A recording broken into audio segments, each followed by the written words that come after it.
Hey guys, and welcome to another Frontline 2 video. In this video, I'm just going to be showing you our final boss fight battle, which is 7 out of 8, and we'll be showing you how you could beat the boss fight without having to use a SUOMI, or at least for the second half. For this one, I like to use my SUOMI, because she helps synergize with my Tololo. I like to use Mosin, which is whatever your second highest DPS is, my highest DPS or your highest DPS, Tololo. And lastly, Vepli. I feel like Vepli is a must, and there's certain damage thresholds you have to hit for this to function properly. And yeah, we can start it up. Okay, so when starting this off, what you need to do is, before doing anything, you need to check this side. You need to make sure you get the dinner gate, or you get the one that has the Goliath on the left and the swordsman on the right. If you don't get one of those two, you probably should just reset the run, but you might still be able to beat it, assuming that your first half's really strong. So keep that in mind. Now, when you have this sort of build, what you want to do is take your Vepli and put her on this square right here. You need her close to the teleport, so you can't really put her on the right. You need her to be on the left. We're going to use her defense now, allowing our team to do as much damage as possible. We are then going to take our SUOMI and put her literally right here. It shouldn't matter because she should not be in the range to be attacked anyways, as you'll see in a second. And after she uses this, she's going to be able to heal the dinner gate from across the map easily.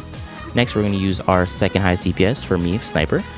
Put her right here on the right side and let her do as much damage as possible, mainly trying to destroy his armor, so that your main DPS can go in and actually start doing some damage. So we put her right here, and you want her to be on these squares. So your character whose DPS could be Macchiato, could be QJ, anyone who's your highest DPS, put him on this and continuously keep hitting the boss. This will be the square that they're going to have to stay basically the whole time. So we're going to use our first two attacks, and after this you should be able to do a decent amount of damage. Now if you use the strategy properly, he should not jump. So he's going to attack, and boom, wait, no jump? Exactly. Hey, Future Jedi here. You may be seeing me say that you have to dodge some attack, and it's so important for the strategy to work, and I forgot to explain what that attack was. So real quick, I'll say, there's an attack that he does, and he jumps to the side where there's an enemy. If you're on the sides of the map, he can't use it, and when he does use it, he gains 40% defense up, and he gets 30% damage reduction from all damage. And basically, the strategy is just stopping him from using it. Also, make sure you subscribe. A bunch of you are enjoying the video, and you ain't subscribing. Alright, back to the video. Now this strategy where you put them here only works on this turn, so what you have to do is after that you need to make sure you get your SUOMI away from here, sliding her over here, and for the dinner gate one you need to go drop the heal, so we'll just drop the heal. And now this side is basically complete. Now Vepli's buff should last for 2 turns, as you can see right here. It's 2 turns, so the first turn and this turn right here. That means that for this turn, Vepli doesn't actually need to do any more damage. She can run in, use her 8 tile of traveling to go over here, kill the boss. You can use this, you could use this if you have to. Just make sure that you move this out of the way or you kill it. So we go in, kill. Forget about her for a bit. Now what's good to look at is the armor. So she has one of the highest armors other than my Tololo. And what you need to do is you need to balance the amount of damage that's taken by this Deitch grab. Now, my SUOMI has low health, which is obvious, but she might get hit by his next ability, so you need to get ready to heal. And my Tololo has full health, so you kind of want to make sure that she takes one of the hits in the future. So go in. This may not kill, but it might. Okay.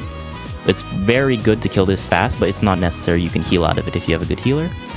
I like to take my Mosin dropper over here, and since her ult is super far, I can shoot from all the way back here and still have some cover. So go in, do the damage. Beautiful. And now he's going to drop his armor. Perfect. Once again, no defense. Now for this one, we're going to use our Vepli, and we can actually debuff from across the separating gate. You can't use any other attack but like long range shots that are bombs, so probably like Rosa too. But you could throw this over, get the debuff on, and she's going to teleport here. Now she's going to be the one who's going to take the fire attack. Everyone has full health. Now we need to take this time to heal. So I love SUOMI for this because I can continue breaking his armor and still get a heal on to someone at the same time.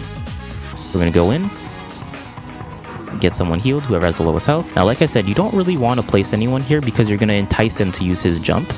So try to place them in this like square area or anywhere here if it's a long range attacker.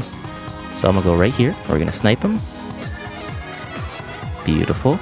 And now my Sulfni should attack with my Tolo, so if everything goes proper, I should break. I can break if I want. But what I like to do is hold off for one turn. So for you, just attack normally if you can do the break. But if you can break, it's better to just take your time and just chill. So we're going to attack with our basic. And we're going to use next turn to get as much damage as possible. Goes ahead, does this thing. Now, once again, you need to check the right side. Once again, this is a pretty easy one. So you could do this in 2 turns if you can insta-kill the Goliath. So what you want to do is take your Vepli, and you're going to slide her all the way over here, actually. Now, sliding her here, she can't actually do anything, which sucks. But what it allows you to do is it allows you to be as close to this as possible. So I'm just going to put it here. After this, we're going to break with our Sulfni, and I'm actually going to heal my Tola. There's no real reason to be pushing for as much damage as possible if you don't need it. And if you're wondering how I'm doing this much damage, I have 3 stacks of ammo refill, which means I have 15% damage dealing increase and a 15% damage taken decrease. If you want to figure out how to get all these stacks, you should watch my other video that I did a while ago. It shows you how to do it in more detail in a longer form video. So I'm going to take my Tolo, and honestly, I'm just going to do as much damage as possible. So we're going to go in.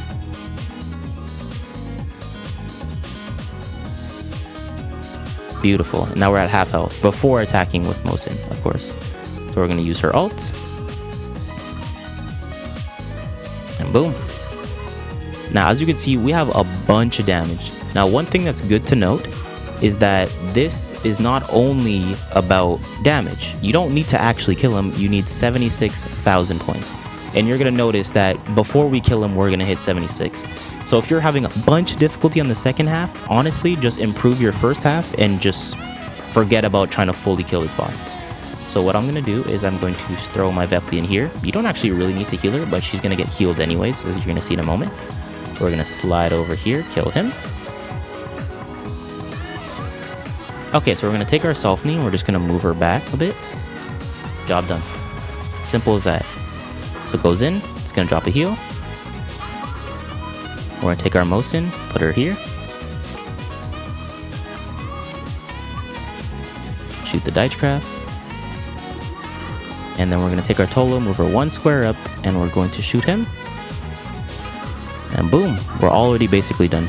Now right here we have 68k, and that means we're basically almost ready to beat this. Now he's going to kill my Sulfni, but it sucks, but it's not that big of a deal, all in all. So we're going to slide over here. We're going to use this, and we're going to debuff him through the wall. Now she's going to get hit by the shot. He doesn't have a jump, and when he doesn't have a jump, this is when you can get a little like technical with what you're doing. So there's not going to be any more of these. We had our first 2. So we can actually throw our Nagat all the way in the middle of the map. And we don't need to worry about him jumping because on the top of the bar, he's not doing a movement. So I don't need to worry about it. We're going to go in. We're just going to shoot him. And keep watching the score. 71k. It seems like, oh, we're not going to beat him, and we might not. She's going to die right here. We're losing a lot of damage. But remember, we only need 76k. So we're going to slide our Mosin over here. Snipe him. Use our Tolo. We're going to ult him. And yeah, at this point, we beat it already. Like, that's it. We're at 8 out of 8. We have most of our team dead. We know that we're not going to beat him. But even under all these circumstances, easily beatable. You don't really need SUOMI. So if you enjoyed the video, it's going to be a little technical for you. But if you enjoyed the video, feel free to like and subscribe. And I'll see you in the next one. Peace.